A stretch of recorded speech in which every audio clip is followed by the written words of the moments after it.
things are not as bad as they feel for Oregon right now. However, two guys had really bad Saturdays.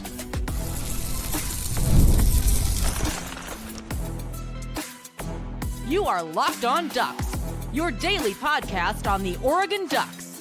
Part of the Locked On Podcast Network, your team every day. Yes, it is that time. Once again for Locked On Ducks, I'm your host, Spencer McLaughlin. Thank you all so much for making this your first listen or your first view every day. It is part of the Locked On Podcast Network, your team every day, your number one source to stay up to date with the Ducks. More fallout from an ugly, frustrating game on Saturday. Thoughts on Dan Lanning. I'll talk about the coordinators as well, the linebackers, top questions, a lot to get to on this episode, which is brought to you by Mazda. Like Oregon's players, they sweat every detail at Mazda. Well, Oregon didn't sweat enough details on Saturday because when you make every move count, pulling off the unexpected is only the beginning. Stay tuned later for highlights in this week's Moving the Game Forward. Mazda, move and be moved. Dante Moore and Will Stein had bad Saturdays. There is no other way to put it. Do I think the offensive line was great? No. Do I think the offensive line was the driving force behind Oregon's lack of success on Saturday? Also no. Oregon ran the ball to the tune with their running backs of at least 5.4 yards a carry. That's factoring in that D'Air Hill was completely neutralized and just they couldn't find a way to get him the ball. And then when they did, it was predictable. Indiana was ready for it. And Indiana's linebackers can play. Indiana's linebackers can really play. That front seven, they created a lot of tackles for loss, 6 sacks in this game. And you might see that and think, oh, the offensive line played horribly. I mean, they didn't play amazing, but they did not play 6 sacks bad level of football. Last year against Idaho and Boise State, the O-line, Boise State had some complex blitzes that Oregon didn't pick up well. But Idaho in particular, the offensive line played a truly awful game. I don't feel that way about this one. Dante Moore and Will Stein got beat bad by the Indiana coaching staff. Full stop. Dante Moore had his worst game as a Duck by a mile. His PFF grade was 45. Yikes. And that matches up with what we all saw on Saturday. And Will Stein had an extra week to prepare. Well, so did Indiana. And guess what? It was not good. No, I'm not coming on here and saying Will Stein should be relieved of his duty. Will Stein can't do like that overreaction. Just save it. We got a small sample size of struggling compared to a large sample size of wild success on offense, including in big games, by the way. Where was the Fire Will Stein crowd when Oregon won the Big Ten championship with 45 points? You weren't really there. So, prisoner of the moment, I understand it. But no, I don't think Will Stein is suddenly a bad offensive coordinator. Oregon has played 2 really good defenses, and I don't care what Penn State is now. James Franklin is no longer their head coach. I know what that defensive talent is, and Jim Knowles is really good, and Jim Knowles had an extra week to prepare, and Will Stein beat him in that game. Wasn't a gangbusters offensive performance, but they executed when they needed to. That's the difference. In this one against Indiana, Will Stein and the offense put up a 7-piece on a 44-yard touchdown to Malik Benson. You think, all right, we're good. Defense held to a field goal after the slow start. We got the shot play, used some tempo. This is great. The offense did not score a touchdown the rest of the game. It's unacceptable. It's completely unacceptable. I don't think I have to be the one to break that to the Oregon coaches. I think they're very well aware. And I think the players are very well aware too. And Dante Moore did not have a very good game. The problem is that he and Will Stein were not adequately prepared for what Indiana brought at Oregon, which was a mix of complex blitzes and simulated pressures. And they did not get the offensive line into the right protections. And that comes down to the quarterback and the offensive coordinator. And yes, the center and the O-line, everyone plays a role.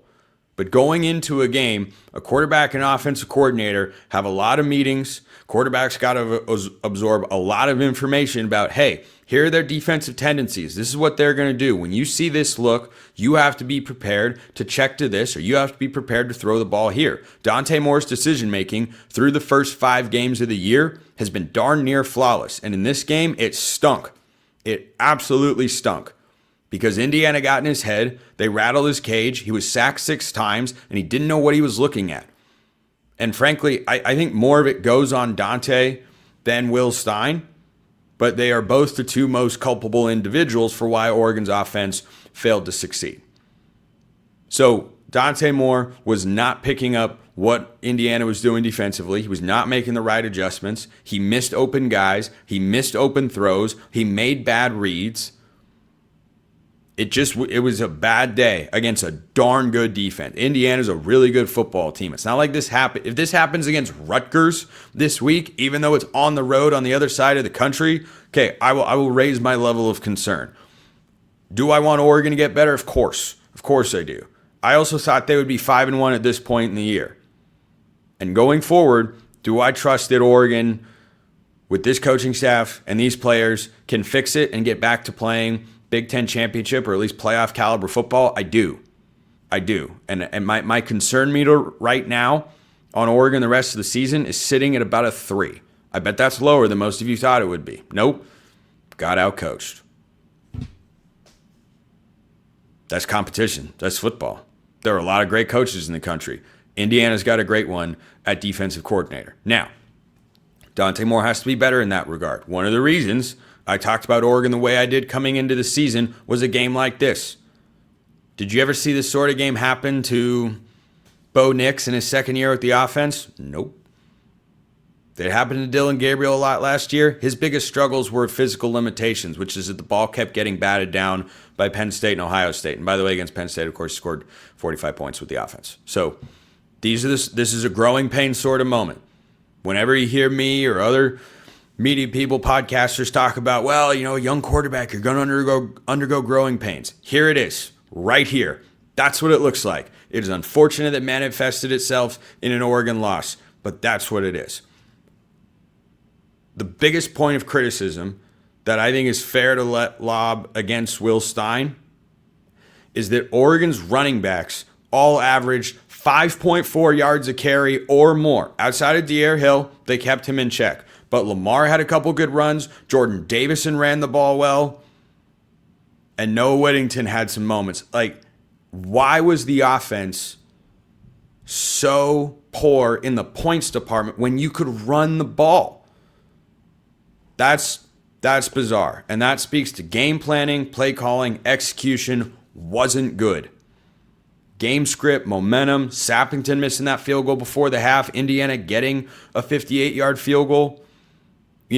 I didn't think the defense played its best game. The defense was perfectly fine. Indiana had 316 total yards of offense in this game. 316. That's not a lot. It isn't. And I just don't look. When I went back and watched the game again, I thought, it wasn't a perfect game from the defense, but it was not. I give the offense a D- in this game. They scored 1 touchdown, or else it would be an F. So I give the offense a D- grade. I give the defense B-, C+. My Verdares, no. I'm a really tough grader. C is average. You got to do some good stuff. Oregon's defense did some good stuff. Scored about half as many points as the offense did in this game. So, yeah, I feel perfectly fine about Oregon's defense. There's a concern out there, but that's not the problem. Problem is the offense was not prepared for what Indiana brought defensively. Go to the drawing board, get in the film room, figure out how you're going to be ready for that, because every other coaching staff is going to watch this. Oh, look how they confused this. You got to find answers. Make an adjustment, go forward. That's it. That's why my concern level's low. I think they can go and do that. But that's what has to happen. But Dante Moore and Will Stein, those 2 guys had bad days, and it was the biggest reason that Oregon lost. Not the only reason, but the biggest reason. Let me know your thoughts in the comments below. Hit me up on Twitter. I have thoughts on Dan Lanning. First, this episode brought to you by Mazda's Moving the Game Forward. For those who believe it's not just about playing the game, it's about redefining it. There are moments that do more than put points on the board. They move crowds, move culture, and keep moving the game forward. This week's moment that moved the game forward, say it again, Brandon Finney's pick 6. Tied the game at 20 in the fourth quarter. You thought Oregon was finally going to get themselves back into the lead, and then it didn't happen, of course. But Brandon Finney is that guy. Yeah, he got away with pass interference on 3rd down against Elijah Surratt early in the game. He's a physical player. He's a big dude. He is awesome. And then at the end of the game, Surratt gets away with a push-off against Ife Obadegwu. The officials weren't good in this game. You can find missed calls going both directions all game long. They weren't good. Great teams were able to overcome that. Remember against Penn State? They missed a targeting on Jaden Lamar. You know what Oregon did? Overcame it. Should have been 1st and goal. Instead, it was 4th and 1. You can't control the officiating. You got to just go forward with it. But Brandon Finney, man, that guy is moving forward at a fast pace. When you follow what moves you, the unexpected is only the beginning. Just like there's more to every highlight, there's more to a Mazda vehicle. Mazda, move and be moved. Even shows after a loss, got to have the second segment sip. You can't not have it. You can't not have it. So, let's talk about Dan Lanning. Balin sends this one in, and mailbag questions should probably be sent via Twitter DMs or become a Locked On Ducks Insider, other DMs. That's the easiest way. There were, I think, 635 comments last I looked on the reaction show from Saturday. So, yeah, I'm sorry, I didn't get to all of those. Balin sends this one in. Spencer scale of agreement. This is the worst loss of the Lanning era. Part 2, this loss is worse than the OT loss to Stanford in 2018. My guy. No, not close. This is the worst loss of the Lanning era. Part 2, worse than the OT loss to Stanford. I don't do this often. This takes a certain level of a take for me to be evaluating here on the show. And again, you send me whatever take you want. It does. I don't think less of you as a listener or as a person. This is a 0. This is a flat out 0 out of 10. Let's start with this is the worst loss of the Lanning era. No, it flat out is not. It's not a great one. Doesn't feel good. Oregon got beat by a good team. That's not the worst loss. It was worse to lose 34-0, to be down 34-0 to Ohio State, as good as they were when you were the number 1 team in all of college football and the Big Ten champions. That was worse. Losing to Washington in 2022 as home 12.5-point favorites in a rivalry game. Heartbreaking fashion, defense collapses late. That was worse. Oregon State that same year, another rivalry game. That one was worse. Losing to Washington in the Pac-12 championship game, which was far less forgivable than losing to Washington and Seattle. I thought they would lose in Seattle. It was still really frustrating when they did. But then in the rematch, it's hard to beat a good team twice. Oregon was good. Go to the Pac-12 title game, lose to Washington, your rival again in the last ever authentic Pac-12 championship. RIP. Yeah, no, those were all way worse. And worse than the OT loss to Stanford. That was one of the biggest collapses in college football in the last 10 years because Oregon could have knelt out the clock. So I feel like Raymond Holt after he goes off on dentists not being doctors. Apparently that was a trigger for me. So, Balin, my man, appreciate you. That is a 0. Spencer scale of agreement is 1 to 10. That is a 0. This one from the Soda Report. Question for Spencer scale of agreement. Dan Lanning is the new Michael Jordan of James Franklin's. Okay. That's a 1. That's a 1. So, this is a disappointing loss for Dan Lanning. There's no doubt about it. It is really hard. I get it. And it stems from a place of passionate love for Oregon. It is really hard to not be a prisoner of the moment. Dan Lanning is still a great coach. Curt Cignetti, also a great coach. It is not as if Dan Lanning lost to, like, Billy Napier at Florida, who I've railed against a lot over on Locked On College Football. People believed in them coming into the year, which was wild to me. They're 2-4. Okay, that's when you worry about your head coach. When he's in his 4th year and he's 2-4 at Florida. Yikes. Which on paper, probably a better job than Oregon. And how far does Florida feel from where Oregon is at right now? The Ducks got beat by a really good team with a really good head coach. There are worse things in the world than that. Few seasons, if any, are just adversity-free, easy all the time. Oregon very easily could have lost a game last year. They didn't because Dan Lanning's gotten better and better as a head coach, but he's only gotten better because he's lost some games. You got better because Georgia beat Oregon 49-3. You got better after the losses in 22 and better after the losses in 23 to Washington. Like, every time Dan Lanning has been knocked down, he tends to pick himself and the team back up.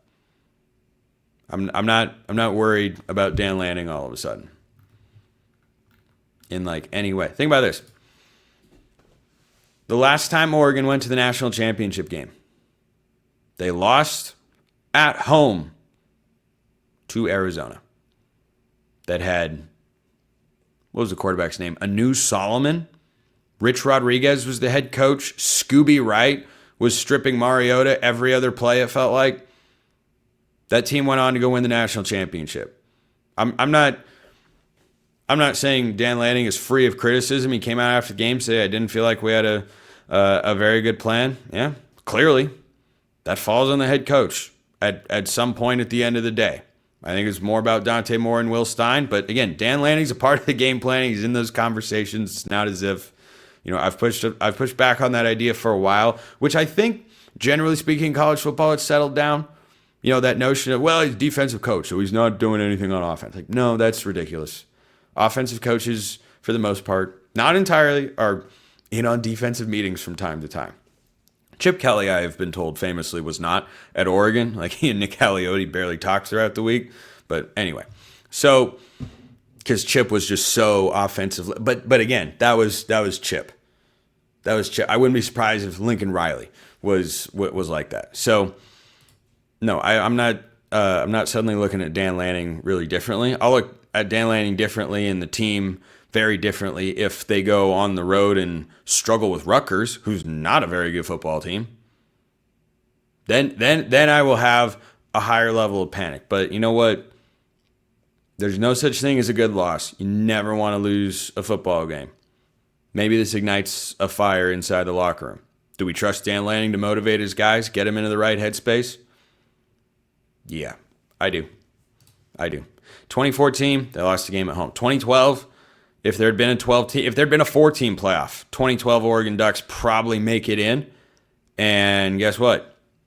They lost a close game at home to a Stanford team that Stanford team was really good. That Arizona team was good. They weren't great, but they were good. Indiana might be great. So I wouldn't worry about it. Again, my panic meter sitting at a 3. Who Dat Duck sends this in. Spencer scaled agreement going back to my take earlier this year. After watching the Indiana game, I strongly believe Stein is overrated and Lupoy is overhated. Nice rhyme. Observations. Pass rush has been mediocre this year and more oddly hates throwing the ball away and would rather take a pointless sack. Yeah, that is the most irritating thing to watch. I don't know how if you break contain in the pocket out to your right and you see nothing downfield, you don't throw the ball away. Why would you step out and take a sack? I don't understand that. But Stein overrated, Lupoy overhated. I mean,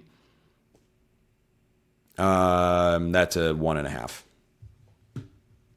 Well, you got the Lupoy overhated in there, which is probably true, but only a little. Okay, I'll bump that up to a 2.5. That's a 2.5 on Spencer's scale of agreement. As you can probably tell, the theme of today's show is calm down, we'll be okay. That's the message for the day. Like, it feels bad. Feel bad, get the frustration out. Calm down, we'll be all right. What if it's not all right? Well, all right. I'll get to that. First, this episode brought to you by FanDuel. The NFL season's here, and FanDuel has an offer you don't want to miss. Right now, new customers can bet just $5 and get $300 in bonus bets if you win. That's right. You pick a bet, put down $5, and if it hits, you'll unlock $300 in bonus bets to use across the app. And if you want to bet college football, if you want to hedge your happiness, bet against the Ducks each week, hey, I can't hold it against you. I get it. It's an emotional thing. Got to find a way to feel good about stuff. All right. Hey, that's the way you got to go. If you believe in the Ducks, and by the way, I'm just telling you right now, the line I think is around 15 points for Oregon against Rutgers. I bet Dan Lanning has his team coming out playing with their hair on fire in this football game. That's what I hope to see. That's what I hope to see after an embarrassing game like Saturday. But If you think you know how it's going to play out every single week, go check out FanDuel. What are you waiting for? Visit FanDuel.com to download the FanDuel app today and get started. Check them out at FanDuel.com. Then go check out my friends at Monarch Money. Most people can't name all their financial accounts or even what they're worth, whether it's 401ks, properties, or investments. And when you don't have the full picture, you can end up leaving money on the table. That is where Monarch Money comes in. It's an all-in-one personal finance tool that brings your entire financial life together in one clean, easy-to-use interface on your laptop or your phone. Monarch is built for people with busy lives. If you've put off organizing your finances, Monarch is for you. Monarch does the heavy lifting for you. You can link all your accounts in minutes, see clear data visuals, get smart categorization of your spending, and finally feel in control of your money without ever touching a spreadsheet. Make it simple. Don't let financial opportunity slip through the cracks. Use the code LOCKEDONCollege at monarchmoney.com in your browser for half off your first year. That's 50% off your first year at monarchmoney.com with the code LOCKEDONCollege, all one word. Check them out at monarchmoney.com. Okay, before I get to the top questions that some of you have on your mind about this Oregon team, and I have several of them as well, let's talk about the linebackers. They did not play well in this football game. Not a single one of them. Devin Jackson had a pass interference. Bryce Betcher and Jerry Mixon felt like they were out of position more than they were in position. I don't feel like any of them are particularly effective against the run. I just watched this game and thought, man, is this the new, Oregon safeties from last year? I don't think it's at that level. I think other offensive coordinators are going to watch what Oregon's linebackers did on Saturday and go, boy, maybe we should attack them as much as we can. They have not played well. They just haven't. And I don't think they've been, miserable and it's awful and it's terrible and why aren't the young guys playing? I do think in 1 or 2 years' time we could look back and go, yeah, those linebackers did some good things, but overall the group we have now is better, right? That's what we're seeing with the secondary. It's not that last year's secondary was bad. By any objective metric, they weren't. They couldn't cover Ohio State. Okay, newsflash, most teams couldn't, and they needed a better game plan anyway. So you look at the secondary now, what it'll be going forward with Finney and Iffy as cornerstone pieces, pun intended, on the outside. Yeah, you're going to look back and go, man, the secondary used to have X, Y, and Z guy, and there are a lot of names you could put in there. I especially think about this with the safeties. Right now, I like Dylan Thieneman. I like Aaron Flowers. Jaden Kennedy at nickel, I think, does a lot of really good stuff. I continue to like Jaden Kennedy. I definitely was wrong on him coming over. I said before the year, if he's playing, it probably means they don't like any of the other guys they have in that room. No, Kennedy's a dude. He's dude. He plays with a really fiery passion that I like watching, and he makes plays, and he's not, the word on him coming over that I heard was, hey, he commits a lot of penalties. Yeah, they've coached that out of him. He's a good player. I really like Jaden Kennedy. So I think for Oregon's linebackers, I just don't feel like they're making a lot of plays in any respect since the Jerry Mixon and Bryce Betcher interceptions against Oklahoma State and Northwestern, and that's 2-1 in Big Ten play Northwestern to you, by the way. Other than that, I just don't feel like they've been making a huge impact so far this year. It feels like they have been liabilities more than they have been impact players, and like they've been okay, and going into this game, I was thinking about like what was the weakest unit or what is the weakest unit, and they've all looked so good, and I said the linebackers, and I think they got exposed on Saturday a little. Again, this is all relative. The offense and the game plan with Dante Moore and Coach Stein, that's a much bigger problem that needs to be resolved compared to the linebackers. But there were just some moments, Devin Jackson is in perfect position in coverage, and I don't think that ball was going to get to the guy, and he just grabs him, flag, free 15 yards and a first down. And Jerry Mixon's going to make a play on a guy, makes the right read, he's out there to hold it for a 2 to 3 yard gain, weak tackle attempt. I think he was just trying to strip the ball. Bryce Betcher between the tackles, it gets pushed around, I think, a little bit too much from what I've seen on film, and just doesn't win enough. He's not bad. He's just good. He's okay to good. There's no great. There's no great in the Oregon linebacker room. That's what we can say. And I think Indiana took advantage of that a little bit on Saturday. So is that a major problem going forward? I think it's fixable. I think guys can play better. It's just a matter of trusting your reads and being a little bit more physical, playing with a bit more of an attitude. The most attitude I see from any linebacker at a moment is when Devin Jackson is blitzing. When Devin Jackson blitzes, I feel like we've got a serious playmaker in there, and he's really good at it. That's about it, though. When Jerry Mixon isn't picking guys off, he's not doing a lot from what I've seen against the run. I don't know. I'll look right now and see what Pro Football Focus says, but I have not been impressed with Jerry Mixon defending the run. In coverage, sure. So far, yeah, he's got a 63.8 run defense grade. That sounds about right. I've seen Jeff Schwartz point out on Twitter a couple times. He's a great film guy, and has some good videos if you want to check him out. And I think he does a good job, and obviously knows the game really well. And he pointed out what I was kind of seeing on Saturday as well, which is, boy, the linebackers get lost in the run game a lot. We saw that in the Big Ten championship game. It's been an issue. So hopefully they address it going forward. I sent a poll out to my Locked On Ducks insiders out there, which you can become as well. Link in the description for a free 14-day trial. You get all sorts of perks like getting asked these poll questions that come up on the show. What are the top questions on your mind right now? And I don't know. That's why I asked. And the responses were kind of all over the place, but the most common ones were, how does Oregon respond to the loss?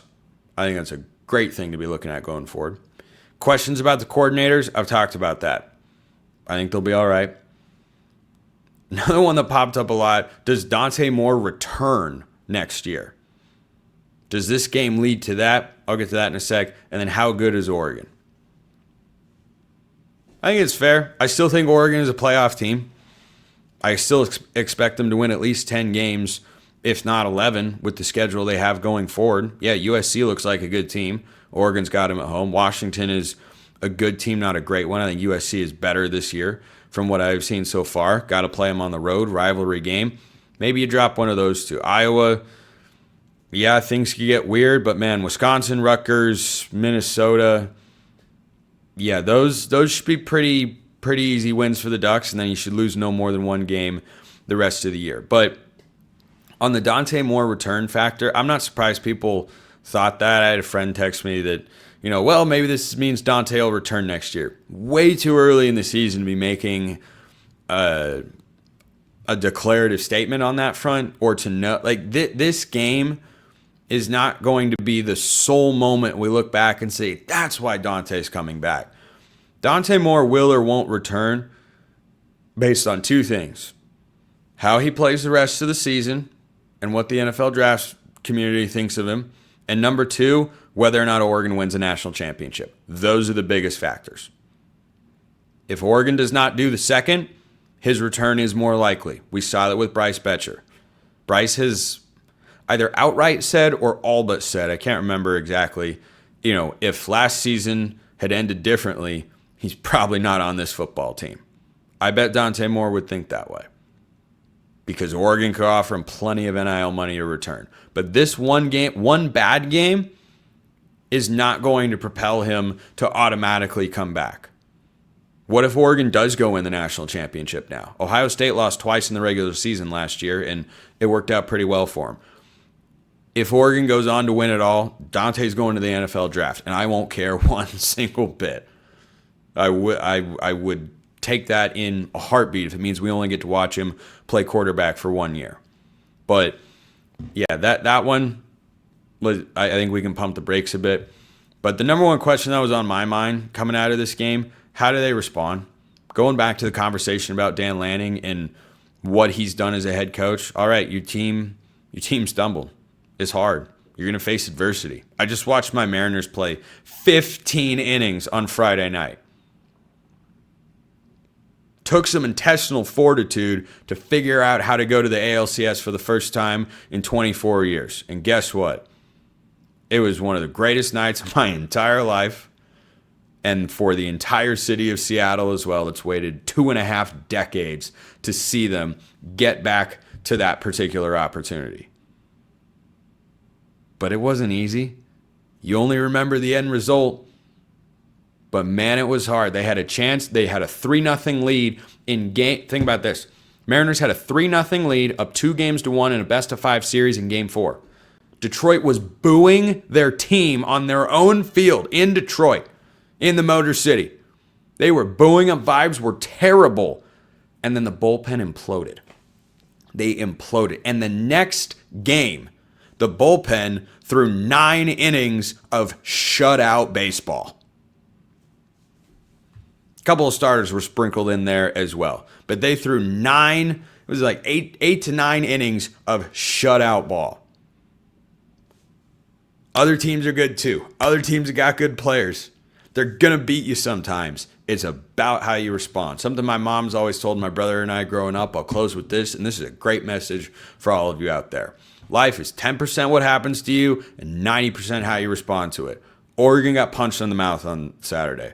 Let's see him go respond. Appreciate everyone listening. I'll see you next time. Until then, hope you all have a wonderful rest of your day, and go Ducks.